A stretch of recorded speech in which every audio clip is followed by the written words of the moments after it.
Tavleen Singh, eminent columnist and author, someone who's tracked the party for what, 50 years, Tavleen? I won't reveal age as a result, but you've tracked it for years.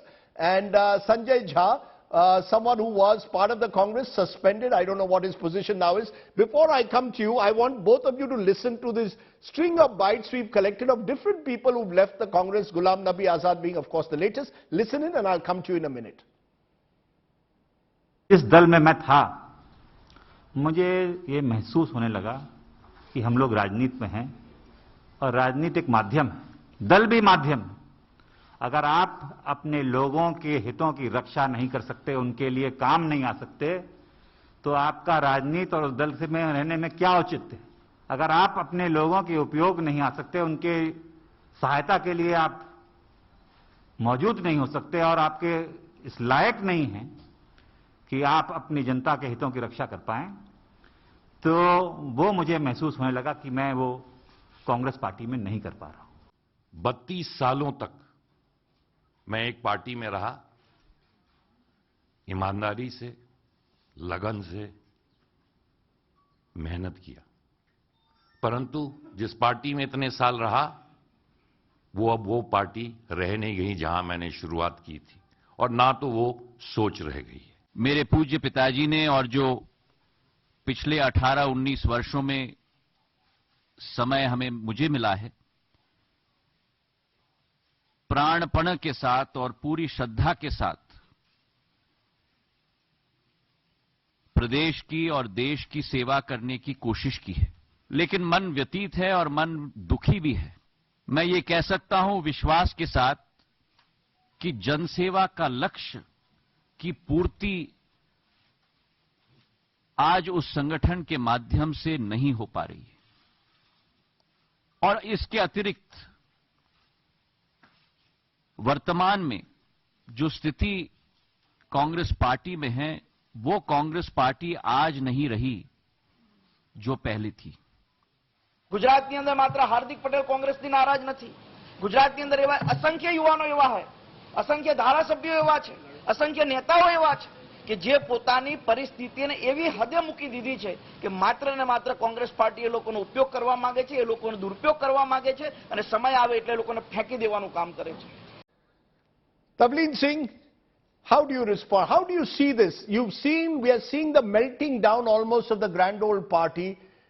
Ghulam Nabi Azad may not be a big leader in the definition of getting votes, but he was a prominent face in the Congress for decades. How do you see this from young leaders to the older guard, all of them one by one seemingly wanting to leave?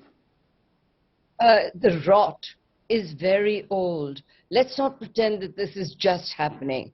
The change is that the Gandhis are unable to bring in the votes. But don't forget that when Rajiv Gandhi died, the Congress Working Committee, which at that point had chief ministers and, big leaders on it, people who could win states were on that working committee, and they just lay down and said, please, we offer this to Sonia Gandhi. At that point, Sonia Gandhi was not in politics. She really could not even speak Hindi. And from then onwards, it's been, downhill. She actually revived it. We have to give her credit for that. But I think that basically it was turned into a family firm by her, particularly after 2009. After 2009, she turned Manmohan Singh into a regent and, kept waiting. He said, I'm waiting for, whenever Rahul is ready, he can sit. That's not a political party. That's a family firm. And we have to accept that. And all the leaders that have now been dribbling out are leaders that cannot win a single state. We're talking about pygmies. At one point, there was, when Nehru was there, let's not go that far back, but even when Rajiv Gandhi was Prime Minister, there were chief ministers who could win without him. But since Sonia took over, it has been on her name, and she's made it that way. So you're saying that Sonia Gandhi is the one who made it a family firm, because there will be those who will say we can go back to the Indira years and she appointed puppet chief ministers, the likes of Baba Sahib Bhosle in Maharashtra was a prime example. Are you saying that the organizational atrophy perhaps began much earlier, but this tendency to concentrate power around only a couple of people around close to the family is a Sonia legacy? Yes. Don't forget, Sharad Pawar was around under Indira Gandhi. Arjun Singh. There were people who could actually be considered leaders. Under Sonia Gandhi, what she encouraged were political families. They were all heirs. You count the MPs, even the ones who've left now. Many of them are just heirs. And they've moved because they now realize that the Gandhi family does not bring in the votes. Priyanka Gandhi worked very hard in Uttar Pradesh during the election. Very hard. She didn't manage to make a difference. Because I think that the voter has moved on, and what they're up against is, whether you like him or not, a real leader. I'm not a big fan anymore of Modi, but he is a proper leader, and they don't know what to do with that. You make a very interesting point about the Gandhis being vote catchers for the longest time, but once they stopped being vote catchers, it appears the likes of Ghulam Nabi Azad now really are looking for relevance beyond the Gandhis. You agree with that, Sanjay Jha?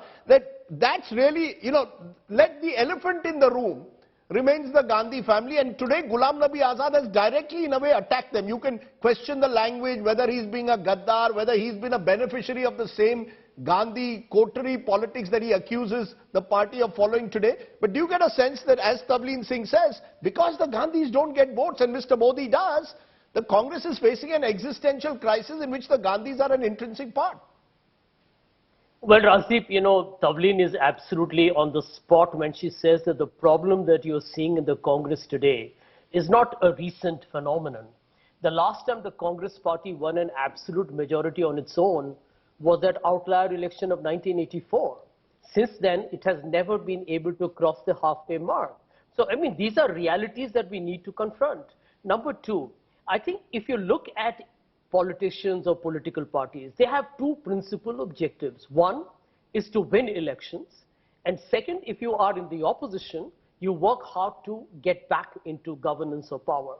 I think, a lot of these veterans, and I have known the G23 team rather well, they are pretty mature enough, pragmatic enough to know that you can't win all the elections. You win some, you lose some, it's part of the deal. It's going to happen to you. Even the 44 and 52 seats, I'm willing to concede has happened on account of this extraordinary Modi wave, etc., etc.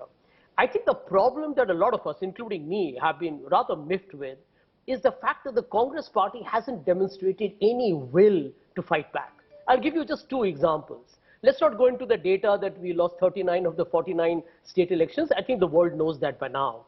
But did anybody see and discuss the A.K. Antony report after the debacle of 2014?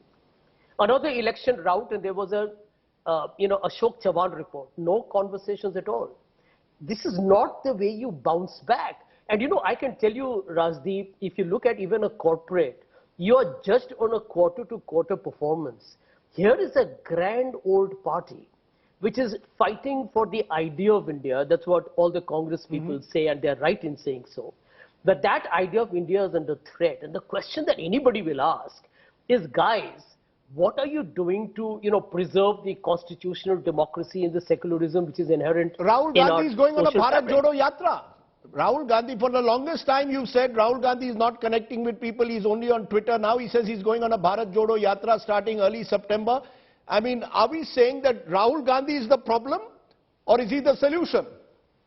Well, let me straight answer. Yeah, I think what the Bharat Jodo Yatra is a good decision by the Congress, and I wish it humongous success. I think India needs this kind of a mass movement. But the fundamental point remains, what is the job of a leader? Rajiv, you're a veteran. I'm sure you have led many reporters and anchors on your studio. The job of a leader is to be a troubleshooter. You need to be a motivator. You need to inspire. You need to integrate. Now, if the leader is going to be in a cocoon and not having conversations for whatever personal reasons, that is not going to strengthen your party. If you look at all the people's videos that you played, guys who have left, Jyotiraditya, RP and Jitin, and you can add a whole laundry list of people to that. All of them left because they said we are not being heard. That's ridiculous. In an age of democracy, of conversations, television, social media, you're not talking to your own team. How the hell are you going to take on the BJP?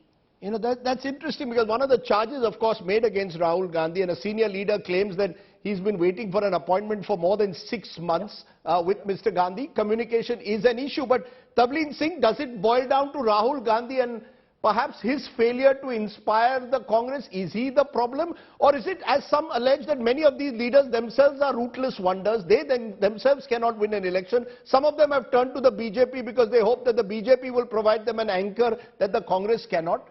How do you, I mean, is this a problem that exists at multiple levels? There's no silver bullet that is going to solve it overnight. No, there is no silver bullet. But please remember that he's announced this this Bharat Jodo Yatra, and now the whole family is going abroad.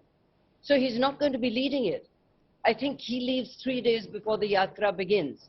No, he's coming back. They've gone and they're coming. He's coming back on the 4th of September. Yatra starts on 7th. But they're going to have a virtual CWC meeting on Sunday. So it's going to be virtual with the Gandhis out of the country. This is not how you rebuild a political party. Crisis is a very old one. It's not how you lead. You know, I mean, it's basically, when you ask whether Rahul is the problem, I think he's part of the problem. Because, you know, I know people who know him, and he keeps talking about, you know, we're playing a long game. Now, what is this long game if we're not going to win in 24, you know? I mean, when are you going to, what is this game that is being played? And they've all got this kind of strange idea that he seems to be seeing into the future, into some distant future when Modi will just collapse from his own mistakes, and they will come back because they've actually done nothing to, you know, Rahul tweets about Modi's mistakes. He makes speeches about them, but they do nothing about it.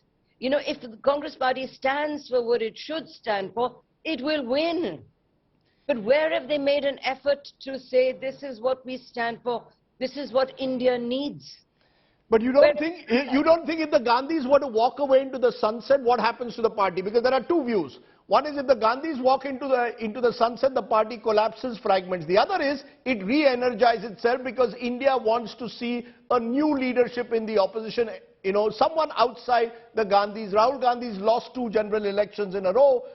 Sonia Gandhi doesn't keep good health. You said Priyanka Gandhi Vadra tried hard in UP, didn't win. So look beyond them. Do you believe if the Congress were to look beyond them, they would resolve their issues, or the issues again go beyond just the family?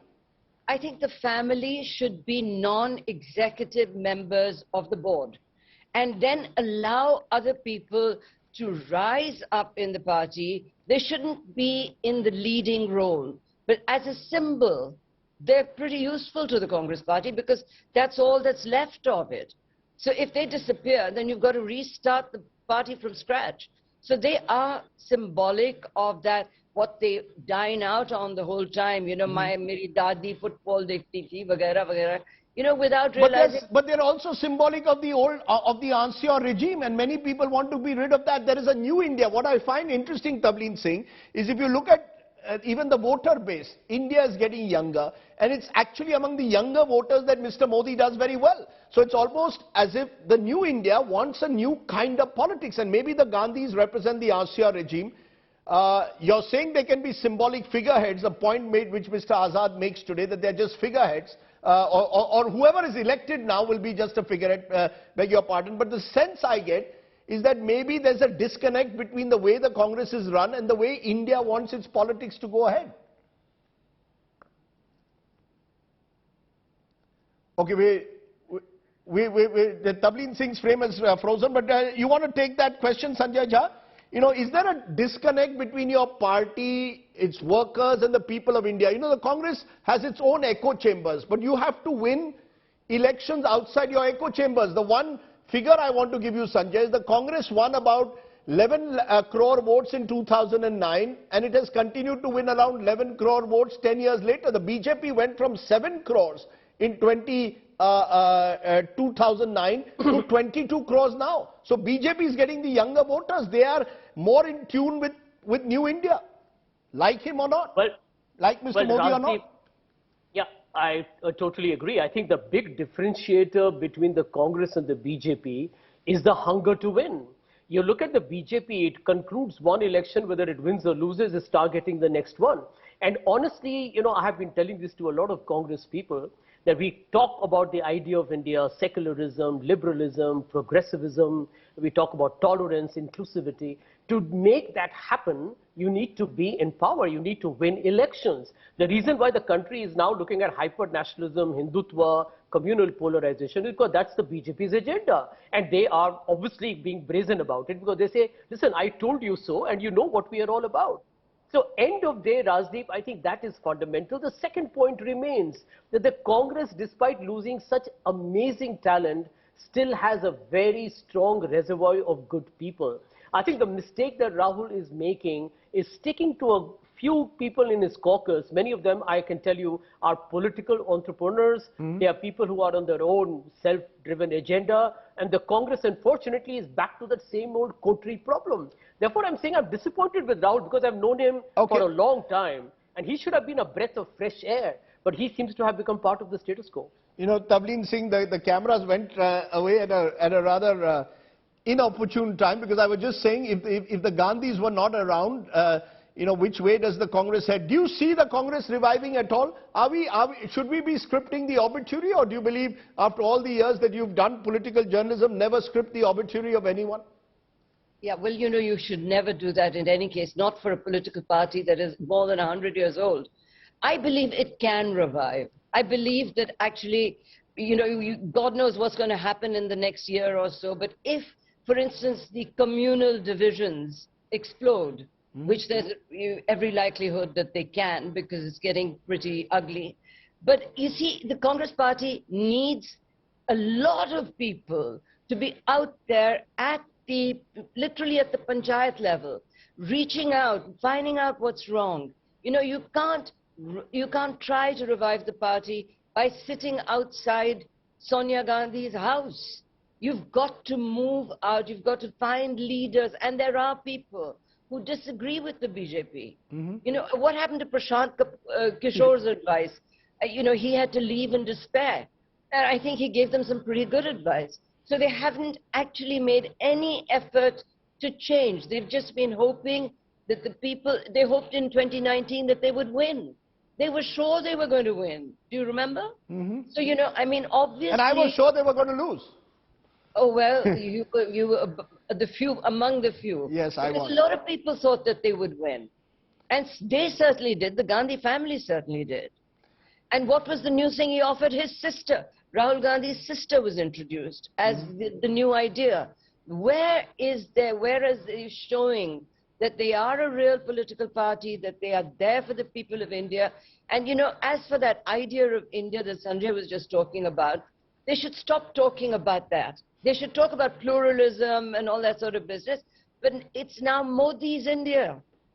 It is Modi's India. We have to accept that.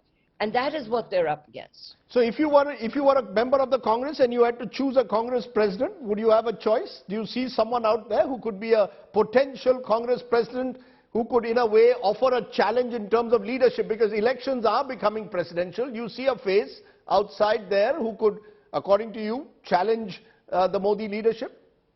Look, I really don't even want to. I don't want to go there. Ask Sanjay that question. Okay, I'll ask Sanjay that question. Sanjay, since you've been an insider more than both Tavleen and me, I'm not calling you a darbari because that is an offensive word, and you weren't one. That's why you were suspended, perhaps. So I'm going to ask you: you have a leader in choice who, if you would choose, who could arrest this hemorrhaging that's going on?